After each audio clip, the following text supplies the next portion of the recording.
नमस्कार दोस्तों, एक बार फिर से आपका स्वागत है। आपको बता दें, केंद्रीय कर्मचारियों के लिए प्रधानमंत्री नरेंद्र मोदी जी ने एक संशोधन कर दिया है ओपीएस में। ओपीएस के बदले में अब यूपीएस मिलेगी।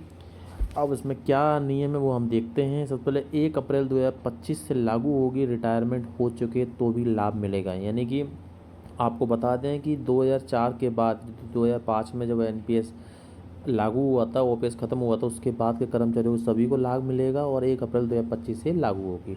ओपीएस की बढ़ती मांग और हरियाणा तथा जम्मू कश्मीर में चुनाव प्रक्रिया के बीच केंद्र सरकार ने कर्मचारियों को खुश करने के बीच का रास्ता निकाला है। प्रधानमंत्री नरेंद्र मोदी की अध्यक्षता में केंद्रीय कैबिनेट ने शनिवार को यूनिफाइड पेंशन स्कीम यूपीएस को मंजूरी दी। इसके तहत मूल वेतन की 50% राशि गारंटी पेंशन के रूप में मिलेगी। यानी कि आपका जो मूल वेतन होगा उसका 50% की राशि आपको मिलेगी। इसके दायरे में 1 अप्रैल 2004 के बाद ज्वाइन करने वाले सभी 23 लाख केंद्रीय कर्मचारी आएंगे। अभी तक ये केंद्रीय कर्मचारियों के लिए अप्लाई हो जाएगी और बाकी राज्य अपने अपने स्तर पर इसको लागू करेंगे। केंद्रीय मंत्री अश्विनी वैष्णव ने बताया, कर्मचारियों ने एनपीएस में बदलाव की मांग की थी। पिछले साल के कैबिनेट सचिव टीबी सोमनाथन की अध्यक्षता में कमेटी बनाई गई। इसने विभिन्न संगठनों और राज्यों के साथ 100 से ज़्यादा बैठकों की। कर्मचारी एनपीएस या यूपीएस में से एक स्कीम चुन सकेंगे। यानी कि वो एनपीएस भी चुन सकते हैं और यूपीएस भी चुन सकते हैं।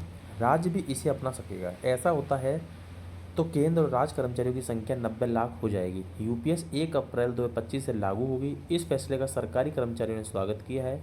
जॉइंट कंसल्टिव मशीनरी के सेक्रेटरी शिव गोपाल मिश्रा ने कहा है कि यह सरकारी कर्मचारियों के लिए गर्व का पल है। आपको बता दें कि इसके क्वेश्चंस होंगे आपके कि क्या क्या क्वेश्चन है। सबसे पहला क्वेश्चन है, नई स्कीम किस तरह फ़ायदेमंद है। यानी कि जो यूपीएस आई है वो किस तरह से आपके लिए फ़ायदेमंद है। इसमें लिखा हुआ है कि मूल वेतन की 50% राशि पेंशन के रूप में मिलेगी। सरकार ने इसकी गारंटी ली है। दूसरा क्वेश्चन आपके लिए होगा, गणना का फॉर्मूला क्या है। तो जिस दिन रिटायरमेंट होंगे उससे पहले के 12 महीनों में आपकी जो बेसिक सैलरी का औसत निकाला जाएगा, उसकी 50% राशि पेंशन ग्रुप में मिलेगी। यानी कि आप मान लीजिए 30 साल बाद रिटायरमेंट हो रहे हैं, तो जो 30वां साल होगा उसके 12 महीने में जो बेसिक सैलरी होगी वो हर महीने की सैलरी आप जोड़ लीजिए। जोड़ने के बाद 12 से भाग दे दीजिए और जो औसत आएगा सैलरी का वो उसकी बेसिक सैलरी आपकी होगी, राशि के रूप में मिलेगी। 50% राशि किस शर्त पर मिलेगी। नौकरी को कम से कम 25 साल होने चाहिए। यानी 25 साल अगर आपकी नौकरी है तभी आपको 50% राशि मिलने का प्रावधान है। दूसरा क्वेश्चन आएगा, सर मेरी नौकरी कम साल की रह गई है, तो कम से कम 10 साल की नौकरी से रिटायरमेंट हुए तो 10,000 रुपये पेंशन मिलेगी। यानी कि गारंटी है कि 10 साल तो कम से कम आपको नौकरी करनी पड़ेगी, तो 10,000 रुपये आपको पेंशन मिल जाएगी। इसका बोझ कर्मचारी पर पड़ेगा। ये क्वेश्चन आएगा आपका कि एनपीएस में 10% कटता था, तो इसमें क्या सीन है। तो कर्मचारियों का योगदान 10% बना रहेगा। सरकार अपना योगदान 14% से घटाकर 18 बढ़ाकर 18.5% करेगी। सरकार हर 3 साल में समीक्षा करेगी कि क्या इसे बढ़ाया जाए। यानी कि कहीं ना कहीं जो 18.5% आ रहा है इसको वो बढ़ा सकती है। और ऐसा नहीं है कि ये 10% नहीं बढ़ेगा, 10% भी बढ़ सकता है। ध्यान रखें इस चीज़ का। फैमिली पेंशन की सुविधा क्या है।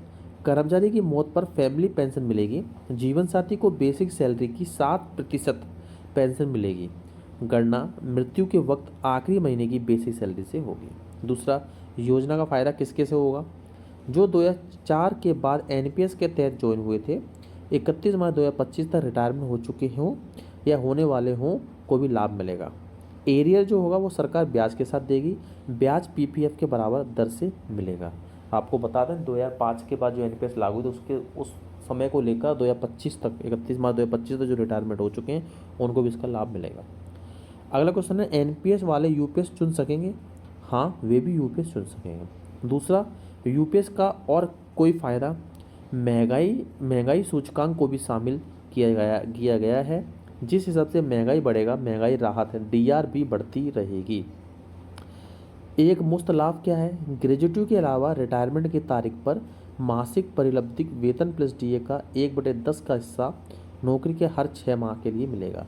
पेंशन के अलावा होगा, यानी कि पेंशन के अलावा 1/10 हिस्सा भी आपको मिलेगा, वो 6 महीने में आपकी सैलरी से कटा करेगा, वो आपको लास्ट में जो इकट्ठा पैसा मिलता है वो आपको मिलेगा। ठीक है। क्या राज्य सरकारें लागू करेंगी? केंद्र ने कहा है कि राज्य सरकारें अपनी कर्मियों के लिए यूपीएस लागू कर सकती हैं। स्पष्ट है कि कर्मचारी राज्य सरकारों पर दबाव बनाएंगे कि वे इसे लागू करें। अगला, समझिए तीनों पेंशन स्कीम में अंतर क्या है। सबसे पहले मैं तीनों अंतर के अलावा पहले मैं ओपीएस और यूपीएस में अंतर बताना चाहूँगा आपको। जो ओपीएस है और यूपीएस, उसमें अंतर क्या है। सबसे पहले अगर ओपीएस की बात करें तो कर्मचारियों को आखिरी मूल वेतन का 50% पेंशन के रूप में मिलता है। अगर मैं यूपीएस की बात करूं, यूनिफाइड पेंशन स्कीम की बात करूं, तो मूल वेतन की 50% पेंशन मिलेगी। दूसरा, ओपीएस की बात करें, कर्मचारी को कोई योगदान नहीं देना पड़ता, यानी कि ओपीएस में जो कर्मचारी को कोई योगदान नहीं देना पड़ता, लेकिन यूपीएस में अगर हम बात करें तो कर्मचारियों को 10% योगदान देना पड़ेगा, और जो सरकार है, शासन है, वो 18.5% योगदान देगी। ओपीएस की बात करें, योजना में केवल सरकारी कर्मचारी शामिल थे, डीएनएस रिलीफ का प्रावधान था, यानी हर 6 महीने में महंगाई के अनुसार पेंशन बढ़ जाती थी।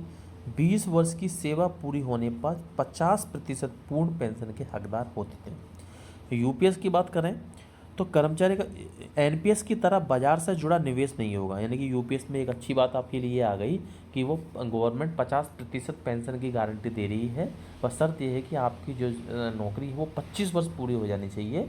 और सबसे अच्छी बात है, यूपीएस एनपीएस के बेस पर नहीं रहेगी, एनपीएस मार्केट बेस पर रहती थी, यूपीएस मार्केट बेस पर बिल्कुल भी नहीं रहेगी। एनपीएस की तरह बाजार से जुड़ा निवेश नहीं रहेगा, जबकि ओपीएस की तरह डीआर का प्रावधान है। एनपीएस वाले कर्मचारी भी शामिल हो सकेंगे, यानी कि जो 2 कर्मचारी हैं एनपीएस वाले यूपीएस ले सकते हैं, वो भी इसमें चेंज कर सकते हैं। नीचे कुछ लिखे हुए हैं क्वेश्चन देखिए। 25 साल की सेवा और 50,000 रुपये के मूल वेतन पर गणना कैसे करेंगे। सबसे पहले बात करें ओपीएस की बात करें तो पेंशन मूल वेतन का 50% यानी कि 25,000 प्लस डीए।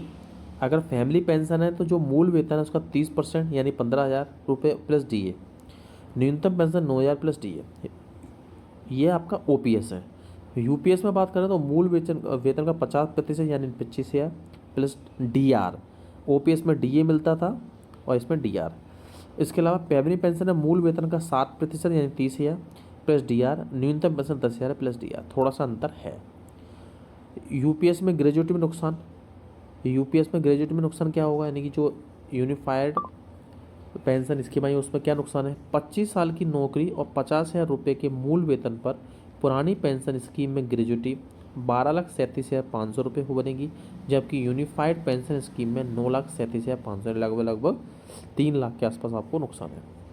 इसके अलावा यूपीएस बेहतर पेंशन योजना का खाका तैयार करने वाली समिति के चेयरमैन रहे पूर्व कैबिनेट सेक्रेटरी टीवी सोमनाथन का कहना है कि एनपीएस की तुलना में यूपीएस 99% तक बेहतर है, इसमें निश्चित पेंशन का विकल्प रहेगा। आपको बता दें दोस्तों कि सरकार ने केंद्रीय कर्मचारियों के लिए यूपीएस लागू कर दी है, जो एनपीएस से संशोधन करके आई है। 1 अप्रैल 2025 तक वो पेंशन यूपीएस लागू हो जाएगी। आपको बता दें कि 2004 से लेकर 2025 के बीच में जो भी रिटायरमेंट हुए हैं कर्मचारी, उनको भी इसका फ़ायदा मिलेगा। यूपीएस की जो भी गाइडलाइन है वो आजकल में जारी हो जाएंगी, उसको आप पढ़ लीजिए दोस्तों। नमस्कार दोस्तों।